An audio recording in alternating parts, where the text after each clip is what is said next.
Hi guys, so in this video I'm going to do a reaction video to Mat Walsh's video.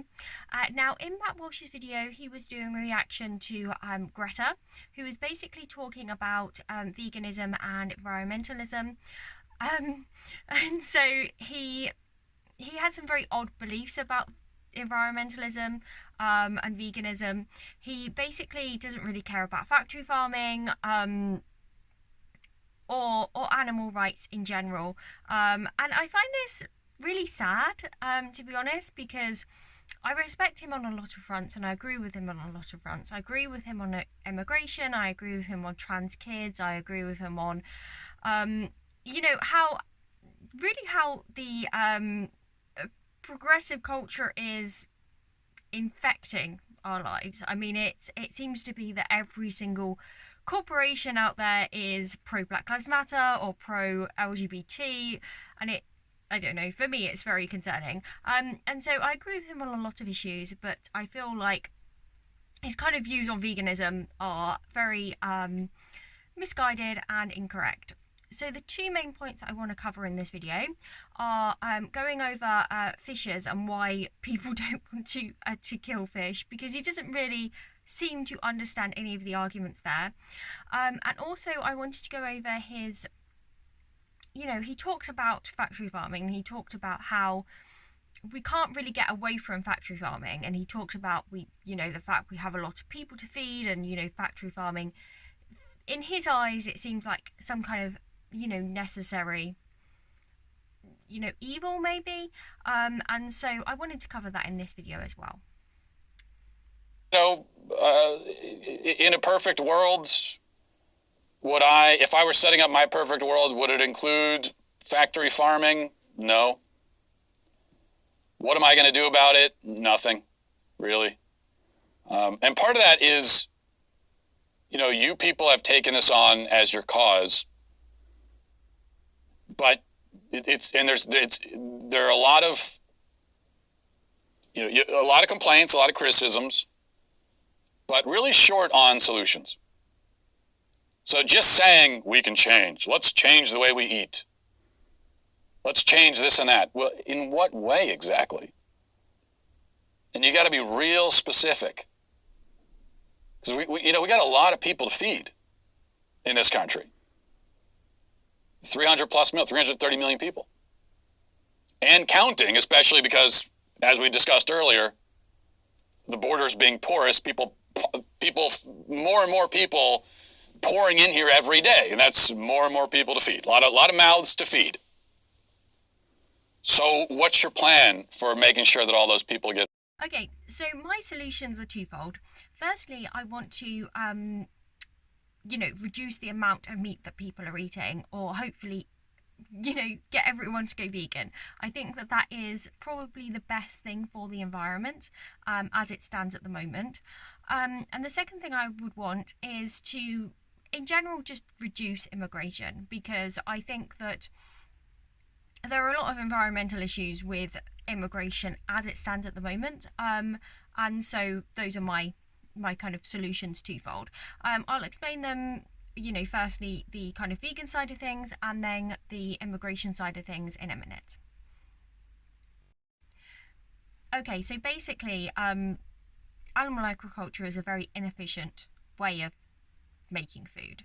It takes 10 times as much grain to produce a kilogram of beef, and in all honesty that's a very inefficient way of creating food, and so it would be much more efficient to actually just eat the grain directly.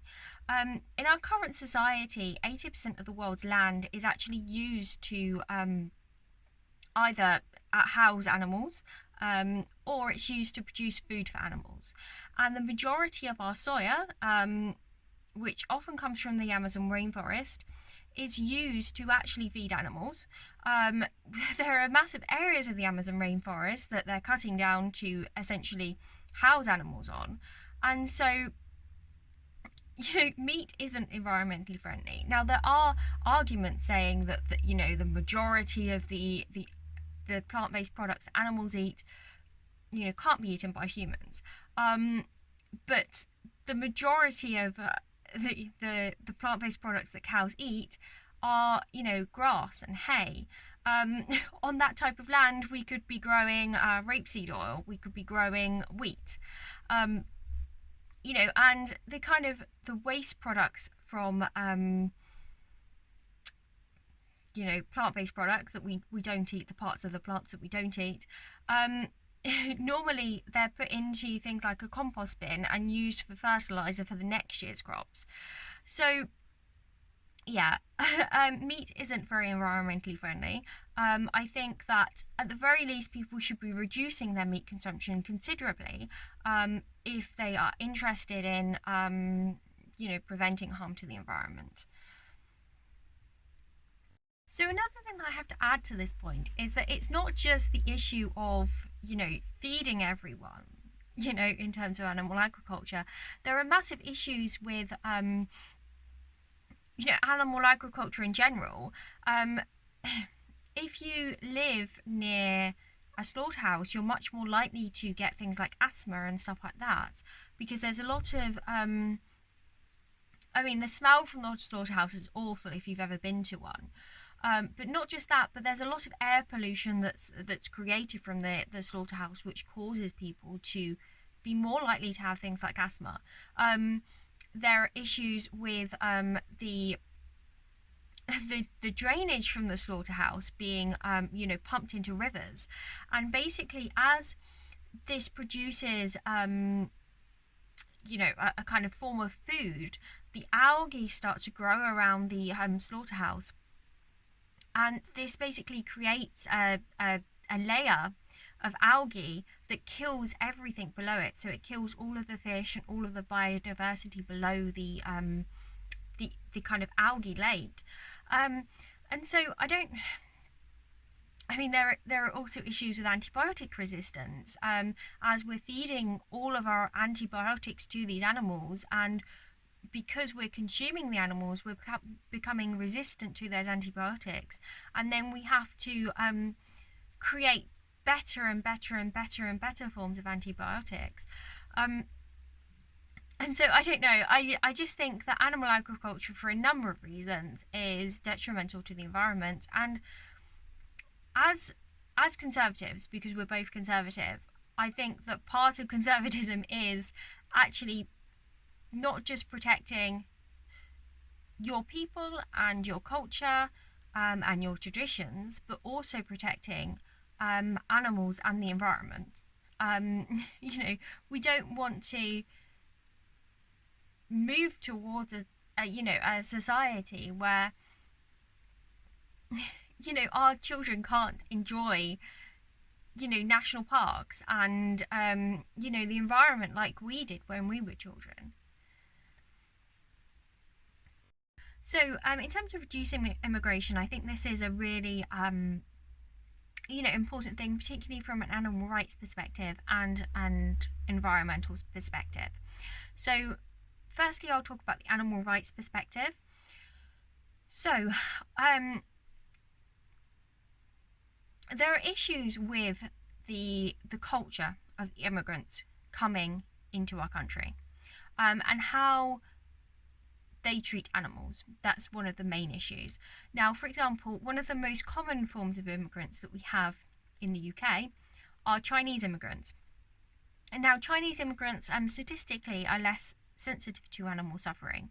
Now this means that if they're less sensitive to animal suffering, they're less likely to go vegan in the first place, and they're less likely to promote animal welfare and animal rights policies which are nicer to animals. They're less likely to promote things like better bigger cages for animals. They're less likely to go vegan, and that's one of the main issues with immigration in terms of the types of immigrants that we're allowing in. There's also issues with Indian immigrants and immigrants from Pakistan. Now, the main issue with these types of immigrants are the fact that they are more likely to want halal meat. They're more likely to normalise the eating of halal meat within our society. They're more likely to pressure things like hospitals and schools to actually serve halal meat on their menus.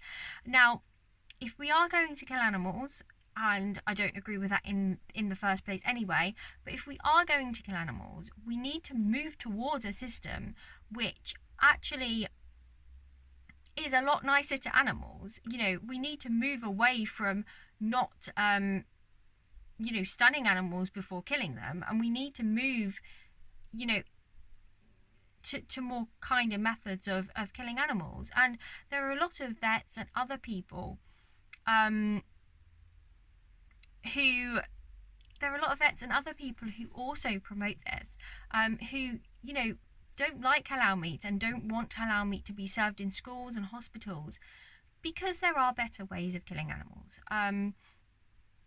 And so, yeah, I mean, I don't really think I think we need to be very careful of the types of immigrants that we allow into the country, because of their views on animal rights or certain animal rights issues and violations.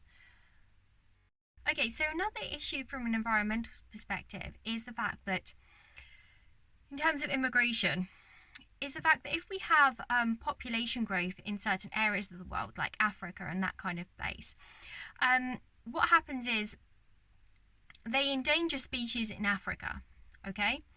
But by spreading the population growth all over the world, you're endangering species all over the world, not just in Africa and areas of actual, population growth. And so that's one of the main issues. And, the fact is that if we endanger species across the whole world, then even from an economic perspective, it's very negative, because we can use chemicals produced by certain plants in medication. We can also examine animals and create inventions from those animals. So, for example, Velcro was actually made by looking at an insect that had very sticky legs that could actually crawl across walls and stuff. And yeah, it's even from an economic perspective, saving animals is important, but also there are kind of local issues in terms of environmental pollution. For example, air pollution is a local issue. So, for example, if you have population growth in Africa, the air, you'd have a lot of air pollution. You'd have people getting various illnesses from the air pollution. However, if you spread that across the whole world, you'd have issues with air pollution, not just in Africa, but in places like London, in places like Birmingham and big cities in the UK and in America, which you wouldn't get if there wasn't so much immigration. And also, just so you know, fish don't really have thoughts or feelings at all. They're basically like biological machines. So you don't have to worry too much about how the fish are feeling, because they're not really feeling anything. They don't have the neurological equipment for that. So the second issue that he seemed to have with the video is that he doesn't think that fish have feelings. It's not really about fish having feelings. In the sense of the world that we have feelings, like getting worried and anxious and that kind of thing, and having those kind of complex emotions. It's more the fact that the fish can feel pain. That's the issue that most vegans and vegetarians have in terms of fish and killing fish. It's the fact that they don't want to harm the fish because it can feel pain. It can feel when you're chopping off its head, and it's the pain that the animal feels. It's not the the fact that they are worried about the knife coming for them, whatever. They don't have the same spectrum of emotions as humans, but they're still able to feel pain, and that's the that's the significant factor that matters. And this is you know, really one of the reasons that I'm pro-life. I'm pro-life because I don't want to harm innocent humans in the womb, and I'm pro-life because I don't want to, you know, I'm vegan because I don't want to harm innocent animals. You know, that's the perspective that I have, and that's the perspective that most pro-life vegans have as well. Anyway, thank you for watching this video. Please subscribe and like down below, and comment down below if you like it as well. Thanks guys for watching. Bye!